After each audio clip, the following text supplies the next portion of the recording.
এখানে আপনি কোন অ্যাপসটা রেকর্ডিং করতে চান। আমরা যেহেতু হোয়াটসঅ্যাপে অডিও অথবা ভিডিও কল করব, আমরা হোয়াটসঅ্যাপ অ্যাপসটি সিলেক্ট করে দিলাম। চাইলে আপনারা ঠিক এইভাবে ইমোরও রেকর্ডিং করতে পারবেন। যাই হোক, আধুনিক আমরা এই যুগে সবচেয়ে জনপ্রিয় অ্যাপসের নাম হচ্ছে হোয়াটসঅ্যাপ।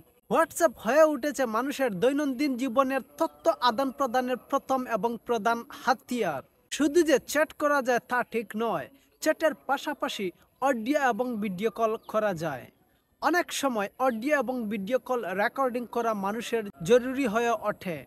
কিভাবে আপনারা হোয়াটসঅ্যাপে কল রেকর্ডিং করবেন সেটা দেখাচ্ছি। তার আগে পেজটা ফলো করেন, চ্যানেলটা সাবস্ক্রাইব করেন। হোয়াটসঅ্যাপে অডিও অথবা ভিডিও কল রেকর্ডিং করার জন্য উপর থেকে নোটিফিকেশন বারটি ডাউন করতে হবে। আমি নোটিফিকেশন বারটি ডাউন করলাম। স্লাইড লেফট রাইট করে আপনারা দেখবেন কোথায় আপনাদের স্ক্রিন রেকর্ডিং রয়েছে। এই যে দেখেন স্ক্রিন রেকর্ডিং, আমি স্ক্রিন রেকর্ডিং এর উপর একটা ক্লিক করলাম। তারপর এরকম একটা ইন্টারফেস আপনাদের সামনে শো করবে। এখানে দেখতে পারবেন লেখা রয়েছে রেকর্ড ওয়ান অ্যাপ। এটার উপর একটা ক্লিক করবেন। এখান থেকে চাইলে আপনারা যে কোনো নির্দিষ্ট অ্যাপসের ভিতরে যা কিছু করবেন সবকিছু রেকর্ডিং করতে পারবেন। যাই হোক, আমরা যেহেতু স্ক্রিন রেকর্ডিং করব, আমরা এটার উপর ক্লিক করব না। এখানে দেখতে পাচ্ছেন লেখা রয়েছে রেকর্ড অডিও। এটার পাশে একটি এরো দেখতে পাচ্ছেন, এরোর উপর একটা ক্লিক করবেন। তারপর এরকম একটা ইন্টারফেস শো করবে। এখানে দেখতে পারবেন লেখা রয়েছে ডিভাইস অডিও অ্যান্ড মাইক্রোফোন।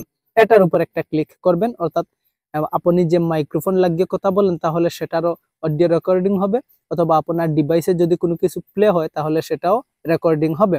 আমরা ডিভাইস অডিও অ্যান্ড মাইক্রোফোনের উপর একটা ক্লিক করলাম। তারপর দেখতে পাচ্ছেন এখানে নেক্সট লেখা রয়েছে, এই নেক্সট এর উপর একটা ক্লিক করবেন। তারপর এরকম একটা ইন্টারফেস আপনাদের সামনে শো করবে। এখানে আপনি কোন অ্যাপসটা রেকর্ডিং করতে চান। আমরা যেহেতু হোয়াটসঅ্যাপে অডিও অথবা ভিডিও কল করব, আমরা হোয়াটসঅ্যাপ অ্যাপসটি সিলেক্ট করে দিলাম। চাইলে আপনারা ঠিক এইভাবে ইমোরও রেকর্ডিং করতে পারবেন। যাই হোক, আমরা হোয়াটসঅ্যাপের উপর একটা ক্লিক করলাম। দেখতে পাচ্ছেন আমি হোয়াটসঅ্যাপে চলে এসেছি। এই যে দেখেন আপনারা, আমি এই শিপুকে কল দিব, কল দিয়ে আপনাদেরকে দেখানোর চেষ্টা করব যে হোয়াটসঅ্যাপে অডিও অথবা ভিডিও কল যে রেকর্ডিং করা যায় সেটার প্রুফ দিব। ভিডিও কল করতে এই যে জাস্ট সে এখন অনলাইনে নয়, জাস্ট কলিং হবে। পরবর্তীতে এটা আমি আপনাদেরকে রেকর্ডিং যে হয়েছে কথোপকথন সহ সেটা দেখাবো। যদি সে অনলাইনে থাকতো তাহলে তার আমার কথোপকথন আপনারা শুনতে পারতেন।